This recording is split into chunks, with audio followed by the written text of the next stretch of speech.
I suggest that you reach deep down inside yourself there and try to find something that will keep you awake just a little while longer, because this zombie takeout coming up may just rekindle your will to live.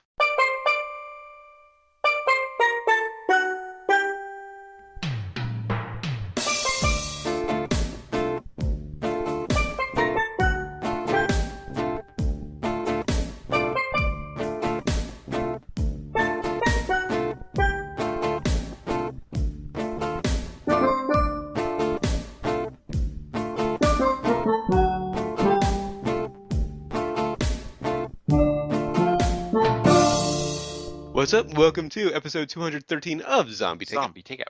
the EP movie and cult movie podcast. I'm Uncle John. And I'm Scotto. And before we get to this week's movie, we've got a little bit of listener submitted. A couple of emails from John Phillips. Haven't heard from him for a while. Welcome back, my friend. This first one's in reference to the Weinsteins turning down Clerks 3. So Smith doesn't have $6 million from his empire? Hasn't he heard of crowdsourcing? I guess he doesn't have enough fans to generate that much money. And he makes a very good point, albeit sarcastically. Smith could make that overnight on Kickstarter. He probably could, yeah. I wonder why he doesn't. I think he's been in the system too long, so long that he's forgotten how he started. I don't know. It's strange because, I mean, I think he's absolutely right. If he really wanted to make this film, Oh, yeah. why wouldn't he just go out and do it himself? Right. Huh. Probably has $6 million to himself. He could finance this movie on his own if he chose to. If all it'll take is $6 million.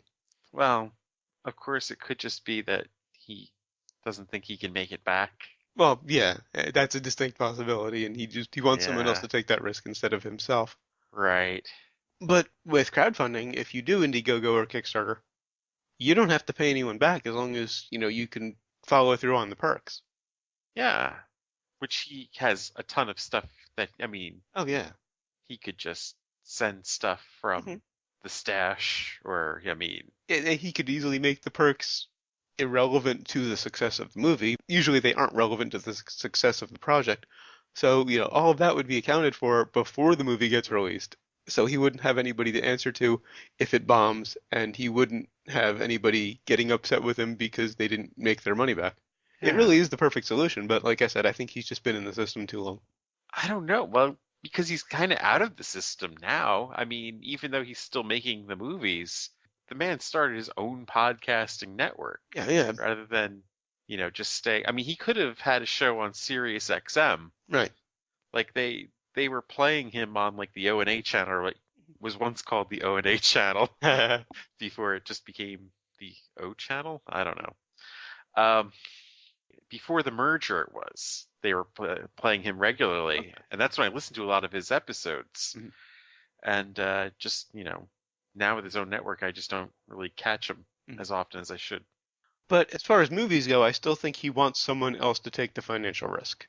Yeah, Yeah. I guarantee you, there's a major studio backing Tusk and that whole trilogy. He hasn't done a truly independent film since Clerks. I think you're right. Yeah. Well, wasn't Red State indie, I actually don't know. That's a good question. or was that Lionsgate? Considering how quickly it went to on demand and Netflix and all of that, it probably did have a studio backing it. Yeah. And all of the promotion. I think it may have been Lionsgate. Lionsgate takes that kind of risk. Yeah. Yeah, Lionsgate will put out just about anything. Yeah. John also said in a PS on that email, I know I haven't commented in a while, but I still listen every week. Thanks, John. Good, sir. Thank you. And his second email was about Nothing Lasts Forever, the movie that we were supposed to review last week, but only you got a chance to see before it was Yeah. pulled off of YouTube. He said, "How the hell did this not get released? It was due to come out the same year as Gremlins and Ghostbusters." I think that may have been part of it. They knew it was going to get completely run over by Gremlins and Ghostbusters. It's the subject matter. There's also the subject matter and the implications and all of the stuff you were talking about last time. Yeah.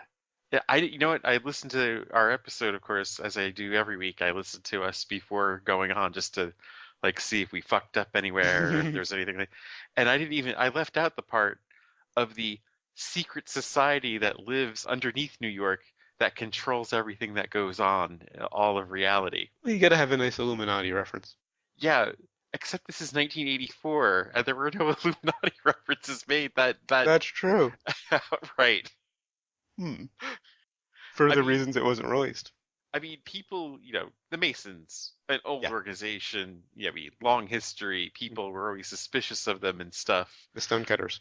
Right, but it wasn't like a, thing that you just did in the movie where these were the people that controlled stuff. Uh, I can't think of an earlier reference to them than this.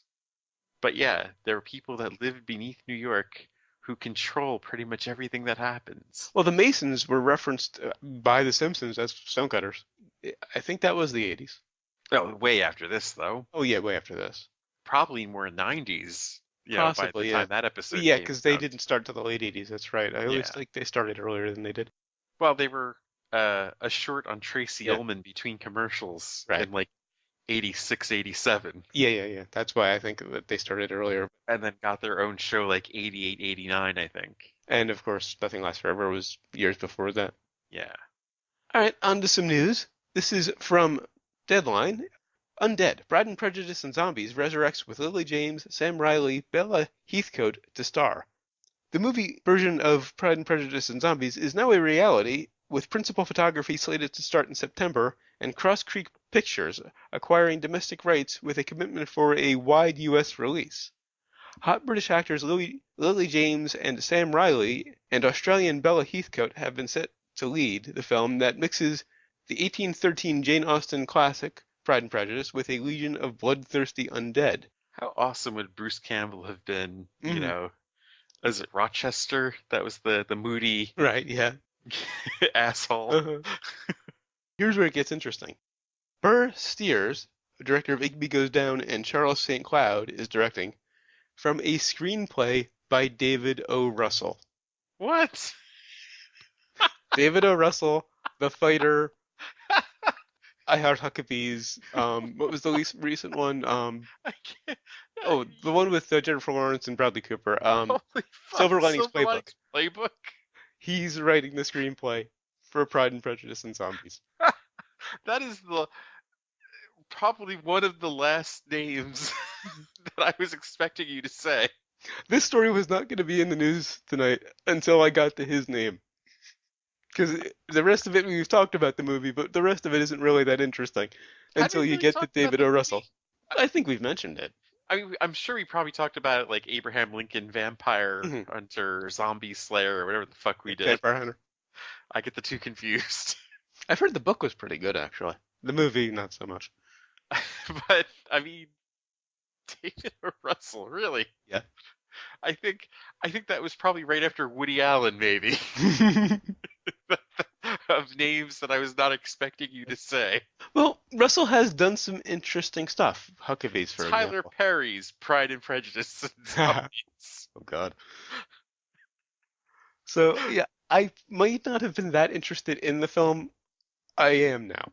Of course. I mean, I was, I would have seen it anyway. I mean, we would have seen it for this show, Yeah, we would have obviously. reviewed it, but I wouldn't have been in a hurry to see it until his name was attached. Right. You mentioned that name. I have to see this. I have Yeah. to see this immediately. Mm. There's Yes. no other movie I need to see. I have not seen Guardians of the Galaxy yet, Mhm. but fuck that. I want to see this. The only other one, like if they came out at the exact same time that I might be inclined to see first, is A Modern Ocean, which, we're desperately waiting for. Okay. Oh, of course. I mean, goes without saying. But fuck episode 7, I'm seeing this first. Oh, definitely. I'm way more psyched about this than Star Wars now. You've piqued my interest. This is the first movie that has piqued my interest in God knows how long.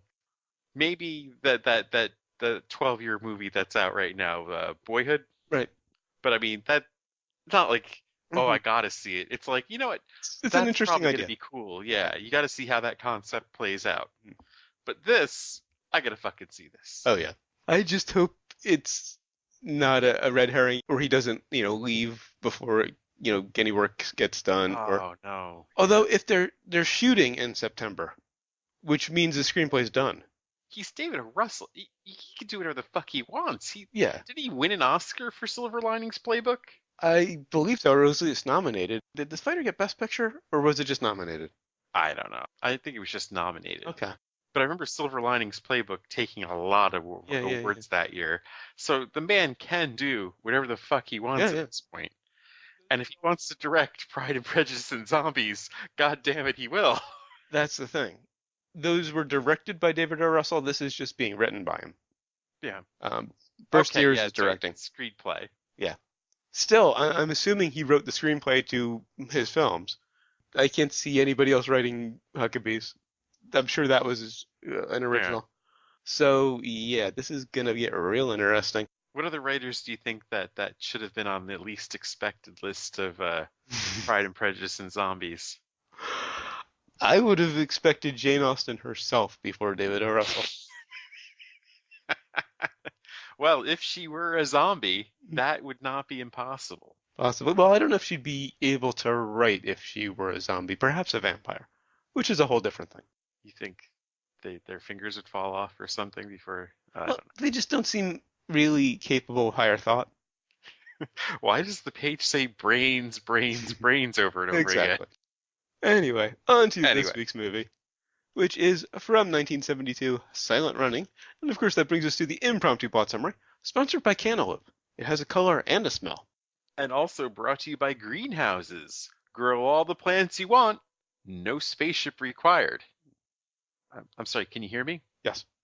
Can you hear me? Yes. Can you hear me running? Oh, wait a minute. Okay, anyway. Well played. Thank you. Thank you very much. Uh, so we're in space where nobody can grow a plant. Well, actually, no, it's Earth. I believe they say it's the beginning of the year 2000 or 2100. Not sure which Okay. century I they're wasn't sure talking about that. about. I would Well, have had a year in one of my title suggestions if I knew the year. you only hear somebody saying in a transmission on this first day of this new century, I believe they Okay. said. So that could mean the 2000, or it could mean 2100. Mhm. And given it was 72, 2000 is a distinct possibility. Yeah, I just assumed it was the year 2000, and I just kept thinking Conan O'Brien jokes the entire fucking movie, but that's another story. Uh, we damn killed every plant on Earth, and someone came up with the wise decision of if we can't grow them on Earth, we'll grow them in space somehow.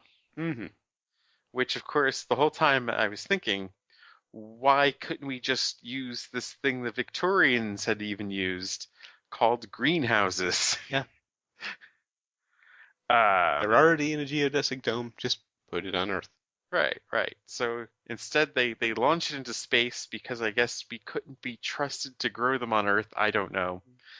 And they are worried about downsizing because maybe it is the year 2000.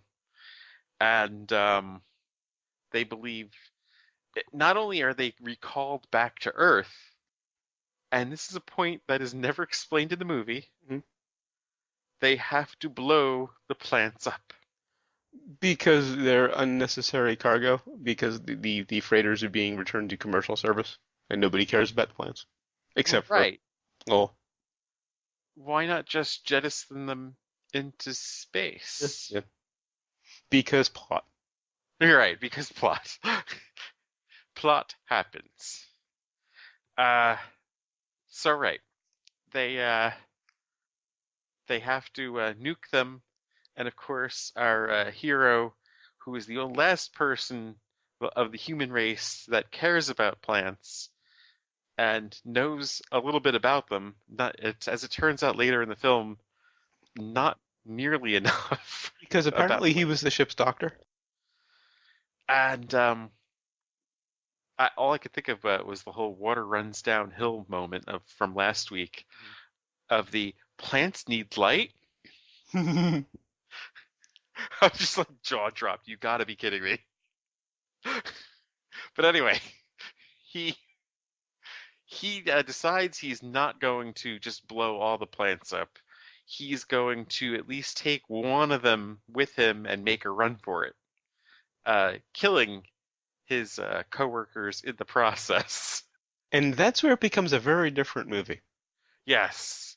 Then it becomes a very isolated uh, movie that has inspired a lot of sci-fi to come, Hmm. obviously.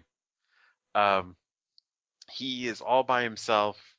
Uh, Anthropomorphizes the drones with him. Um, and it actually gives them it gets really weird because they do become sentient, it feels, Yeah. after a while for some reason. Because And that's how he sees them. yeah, and then I guess you could say hilarity ensues. He goes out with the junk, expecting not to be found, but they find him, and yeah, hilarity And the ensues. whole thing is a standoff on opposite sides of Mars, of Saturn rather, Yes. hence Silent Running, the title, which is an old naval term for a sub running without using its radio. Well, right, right. That is where the term originates. It's kind of an odd title for the movie, really. Because that's what he's doing for that second hour, for that last hour. Yeah. He's hiding on the opposite side of Mars from Earth, trying to stay quiet. Was it Mars or Saturn that he was hiding It was behind? Saturn. I misspoke when I said Mars. Because there's a great shot of the rings, which Right, right. originally was supposed to be in 2001. Now, you gave the plot summary. I'm going to give a little summary of the experience of watching the film. Okay. Accept a premise that makes no sense. Right. Slog through a half hour of incredibly clunky exposition and performances that are horribly phoned in, and you will be rewarded with a brilliant solo performance from Bruce Dern for about an hour. It is literally an acting solo. There is no other speaking role in the film for that last hour, Right. Except, the voiceover on the except for a voiceover or radio for a couple of very short scenes. yeah. The rest of it is just him, and he pulls it off. I definitely agree. He does give one hell of a performance in this, and it's one of the only reasons really to watch Oh this. yeah, we'll get to that second half because I think it does get very interesting there from a certain perspective. But at the beginning, he's shown in this robe. At the very beginning of the movie, he's skinny dipping, and then you see him in this long robe. Kind of gives him the appearance of a monk, Yes. which fits in nicely with how the rest of the crew sees him. Yeah. They make cracks about him being celibate, and he's a vegetarian, and they basically just make fun of him for effectively being a tree hugger. And I also thought it was interesting that the freighter was owned by American Airlines. Who were thanked, They were, yeah, because they used the at logo. the end of the film. I mean, there's a few weird sponsors and weird product placement in this film. But normally when you see interstellar travel in a film, it's usually a military thing. This is one of the first that shows it being commercial that I know of. Probably, right? Did you catch the other two super strange product placements No, I didn't. in this movie? Or if I did, they went right past me. Wow. Okay. There was only one shot of it, Hmm. but it was very early on. For no reason whatsoever, there was a Coca-Cola sign I didn't notice that. placed on one of the bins. Like Huh. they brought a bin of Coca-Cola up there with them. Clearly product placement. Yeah, oh yeah, definitely. And it was just the Coca-Cola, the red and the white Mhm. writing on the side of Yeah. one of their giant bins. However, there was another one, a very strange sponsor for this film, considering what this film was about. Huh? Dow. Wow, that's really interesting. Dow Chemical was placed, I think I saw it like two or three times Hmm. with the storage bins. Like he was moving one Uh, at one point. Like the first time I saw it, I didn't like did that really say that? And then I saw it again later. I was like, holy fuck, that really is them. So this movie about us decimating the environment of the planet Earth is sponsored by Dow Chemical. Dow Chemical. I won't make the comment because I don't want to get sued. The irony of that statement. Yeah, yeah. Now, why were they sending the plants into space? Exactly. What the fuck was that? What? Just put them in a dome as a botanical garden on Earth. I understand they have to be taken out of their natural environment for whatever reason, but just leave them in the dome on Earth. You don't need to send them into space except because plot. Why would space being an improvement over the Yeah. planet Earth. And were they going somewhere? Were they trying to seed another world, perhaps? They don't say that. Well, no, because there were no women. Yeah. Well, I'm just thinking seeding, botanically first. Get a Right. little atmosphere before we start bringing people up. That doesn't make any sense. You would if you'd bring people along with the plants too. You Mm, wouldn't just bring yeah. four dudes. But you're right. What was the end game of Exactly. this? You're sending the plants into space to grow them, and then when you're able to grow them in that environment, you were to bring them back to Earth to reseed the planet. If they had said that, okay.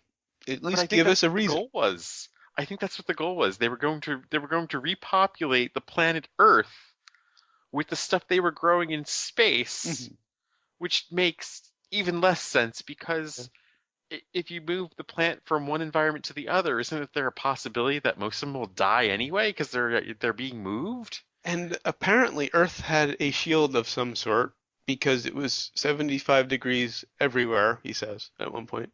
Oh, geez, it's Highlander 2 all over again. That's the only way I can think of that happening is some kind of shield that keeps, the temperature controlled. Oh no. Oh. Oh, it's another reason to not like this movie. It inspired Highlander 2. They didn't say it was a shield. But you're right.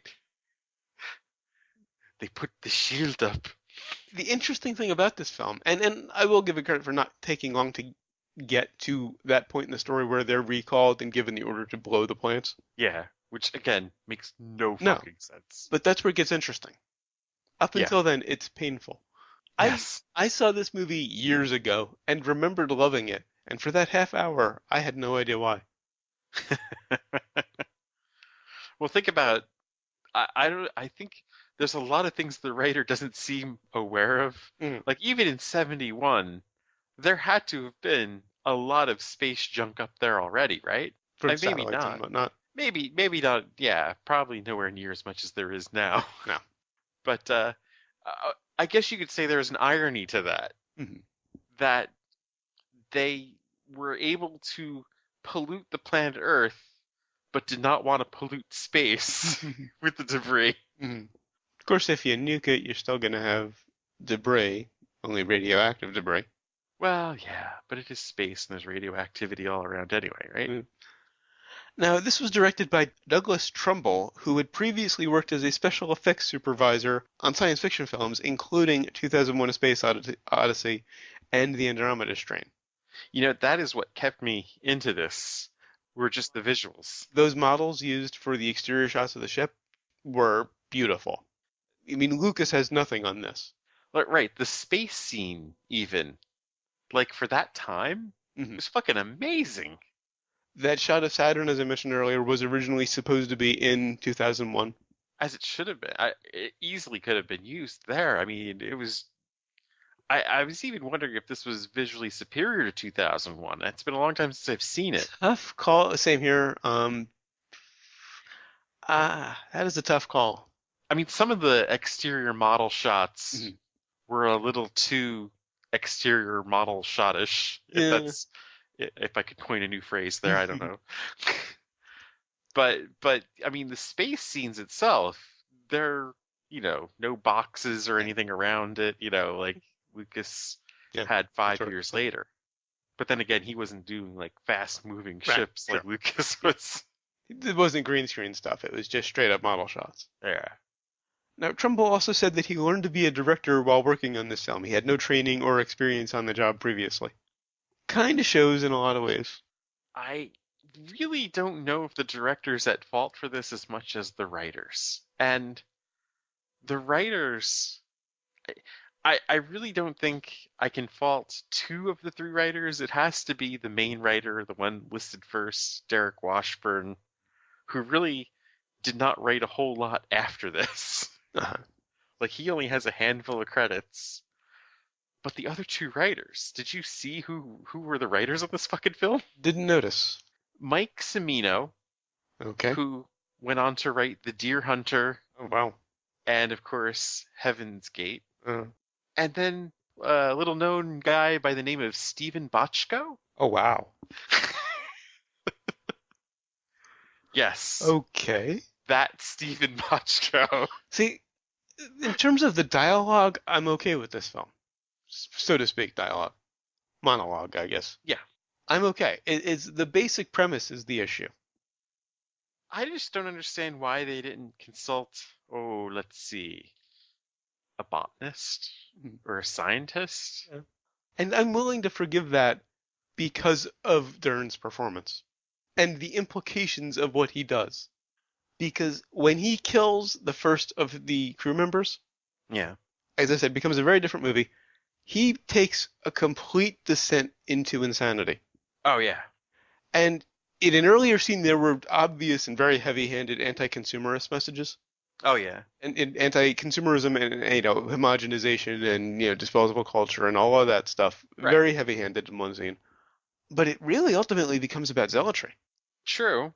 He becomes an absolute insane zealot for his cause, which is preserving the environment, which could explain Dow's involvement because it doesn't paint environmentalism in a very friendly fashion if you look at it from that perspective. I had not thought of it that way. And I think his dissent is really fascinating because that's why the drones become or seem to become sentient because that's how he sees them because he's losing his shit. It seemed like they made them Well, on their own, sentient. I think it also is because their movement is very human. The way they walk is really organic and interesting. They were portrayed by multiple amputees, actually. Really? So I it was noticed there people were walking on their actors. hands.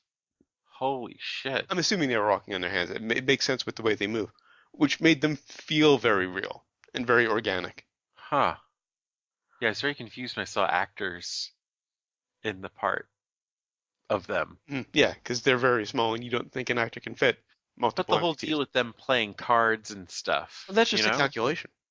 Yeah, I guess so. And if you can calculate how to play, you can also calculate how to shark.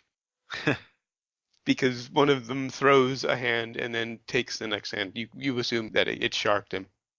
Now I gotta criticize the editing again, like I did last week. Similar issue. During the surgery scene, they cut away very quickly to some other things that didn't make a lot of sense. Oh, they did a lot of that. A lot of like flashbacks with him thinking about uh just the stuff that happened at the beginning of the movie. Okay, Which it really only really bothered me in the surgery scene because it was so fast and jarring. it really didn't make any sense. Like why would he be thinking of the time where the dude was driving around in the car?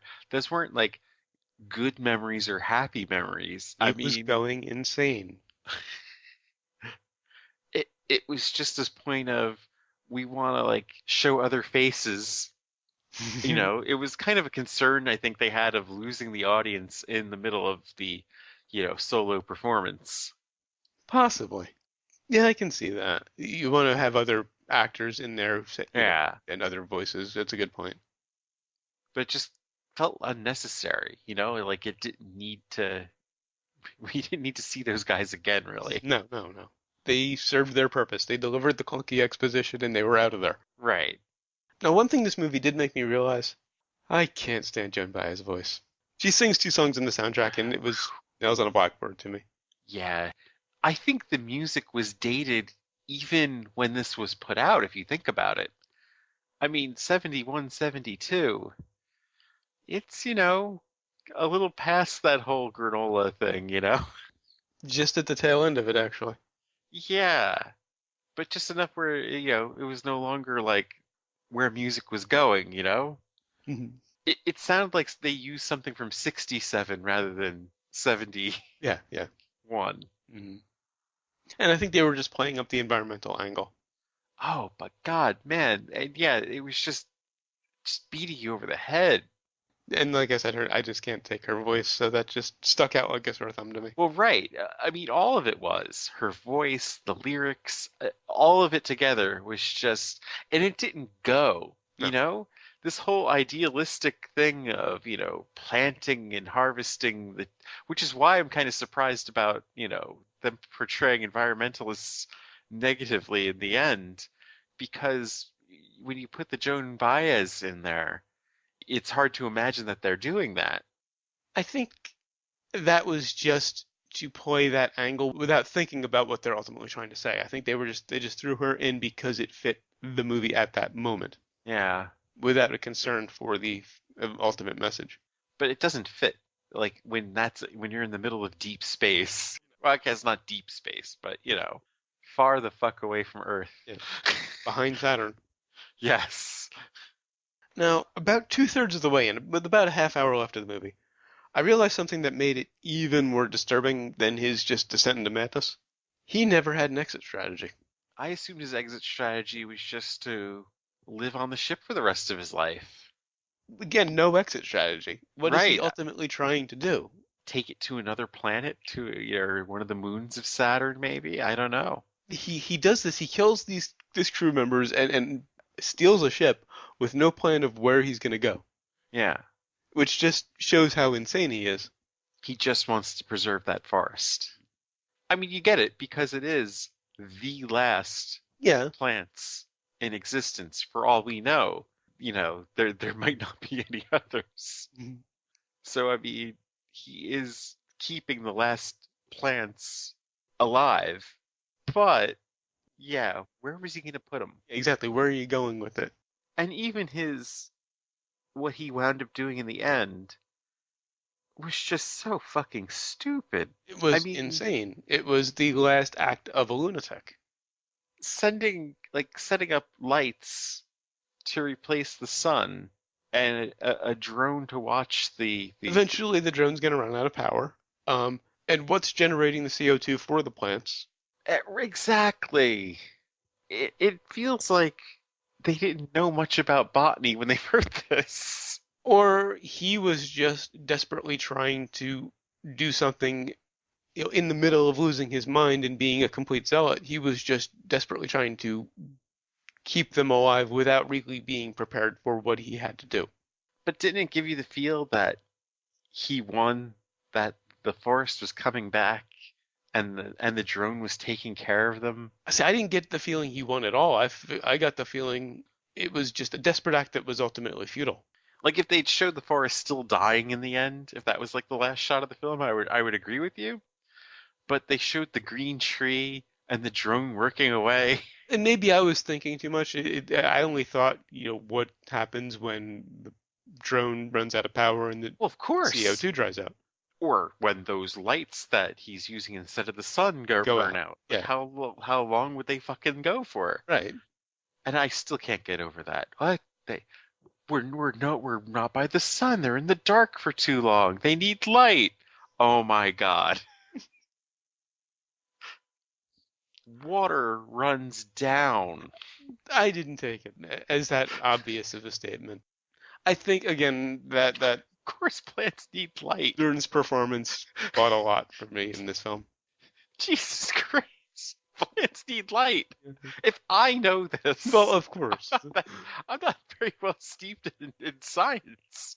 Jeez. I don't think he was making the statement that plants need light. I think it was the realization that they weren't getting enough because of where they were in relation to the sun. That's why he stated it. He hadn't thought about it until he saw them dying and said, "Oh, right, Saturn's blocking the sun." Hmm. I don't know. That's, that's how I took it. I was, again, fairly forgiving on this, I suppose.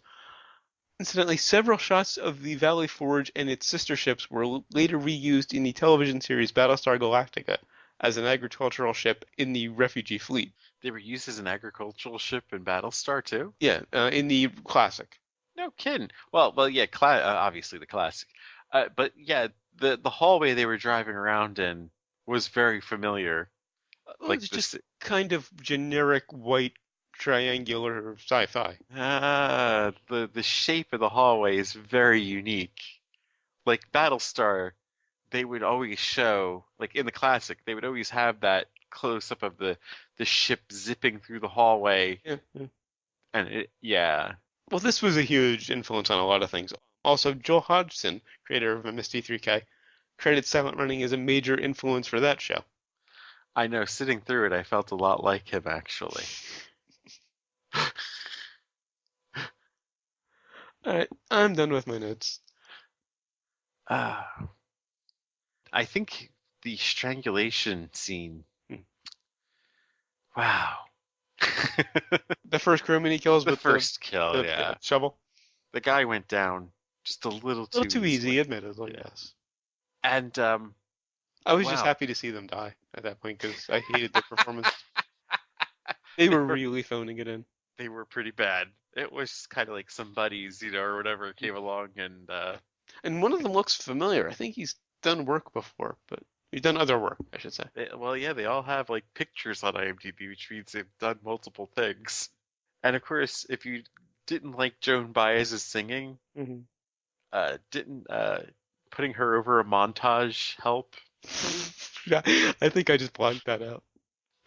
Can we agree that that could be one of the worst montages we've seen? Yeah, yeah. It was like recapping the first half hour of the film. Mhm. It's like, all right, we were there too. That just happened. Mhm. Not much time has passed to make that sentimental. Mhm. Joan Baez does not fucking help. Oh yeah, I'm done with my notes as well. On to sequels and remakes. No sequels. I would like to see a remake. I think the concept is interesting. You have to refine it. You explain a few things better. Explain why the fuck they'd have to put the plants in space. Mhm. In a way, you could say Moon was a remake of this. Good point, actually. I hadn't thought of that. I was thinking maybe Clooney in the role of Lowell, but yeah, Rockwell in Moon, effectively the same guy. Yeah, only he didn't kill anybody. Good point. All right, on to brains. On the brains. As I've been saying, I was very forgiving. I loved Dern's performance in this. It was absolutely brilliant, and seeing him solo for an hour, I think is absolutely worth it. I'm going for. Wow. I've been back and forth between 2 and 3 a lot on this because, well, yeah, the story is just terrible. I mean, the whole castaway thing towards the end is probably the best part of this, and the I would say breathtaking space scenes. I can imagine seeing this on the full screen. I In probably would. 72. Yeah, I probably would if this were showing Mhm. on down at the music box. I would probably take a run and see this just to see those scenes up on the big screen. But no, I would not recommend seeing this just for that. Dern's performance is cool, but there's just too much what the fuck. So I'm going 3 though. All right, what have we learned? We learned no, seriously, greenhouse. You just put them in the glass building away from the rest of the environment. Yeah, you don't need to leave the planet. They've been doing it for hundreds of years. And I learned that robots make really good card sharks. All right, so until 2 weeks from now, we're taking next week off, and we'll be reviewing God Bless America. Go to zombietakeout.com, check out the album art, the episode description, of course, the episode itself, which you're already listening to. Links to find us on Facebook, Twitter, Google+, and YouTube. Links to subscribe via RSS and iTunes. Please leave us a rating and a review on iTunes. We'd really appreciate it. You also find the movie list, every movie we've reviewed so far, and every movie we're going to review, up through, I think, 218, I want to say. The request form. If you've got a movie you'd like to hear us review, please leave it on the request form, and of course the recommendations list. I tried. I look forward to your hate mail. But which one of us is getting the hate mail? That's the question, because a lot of people don't like this movie. I think more people agree with you on this one, All right. Wow. generally That's speaking. kind of weird, but all right. I'll take it. You can also email us, zombietakeout@gmail.com, or leave us a voicemail at 414-368-ZTO1, or for the alphanumerically challenged, 414-368-9861. Remember that you will always be calling from the middle of Milwaukee. And until next time, always remember, never forget, wherever you go in life, there you are. There you are. Well, let's just say that I feel my communications may finally bear some fruit.